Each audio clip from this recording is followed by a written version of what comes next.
Hello, Assalamualaikum. My name is Abdullah Rakib. Today I will show how to change photos background.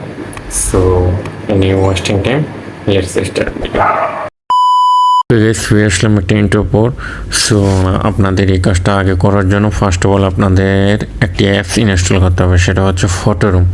এটা install করার জন্য আপনারা আপনাদের phone থেকে প্লে স্টোর খুঁজে বের করে প্লে স্টোরে ঢুকবেন।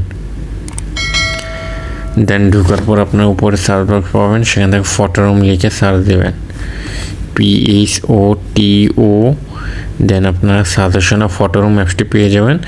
দেন এখানে আপনার ফটোরুম অ্যাপসটি আসলে আপনাদের থেকে ইনস্টল করতে হবে, যেহেতু আমার ইনস্টল করা আছে। সো এখানে আপডেট দেখাচ্ছে, আপডেট দিয়ে দিবেন আপনারা। দেন আপডেট দেওয়ার পর অ্যাপসটি ওপেন করবেন। দেন একটু সময় নেবে আপনাদের, ইন্টারনেট স্পিড যত ভালো থাকবে তত তাড়াতাড়ি ঢুকবে। দেন আপনারা অবশ্যই অ্যাপসটা আপডেট করে নেবেন। আমি অ্যাপসটা আপডেট করার পর আপনারা নিচে দেখতে পারবেন যে স্টার্ট ফ্রম ফটো, সেখানে ক্লিক করবেন। দেন ক্লিক করার পর আপনারা আপনাদের পছন্দ মতো একটি ছবি সিলেক্ট করবেন। লাইকেস আমি আমার একটি ছবি সিলেক্ট করে নিচ্ছি।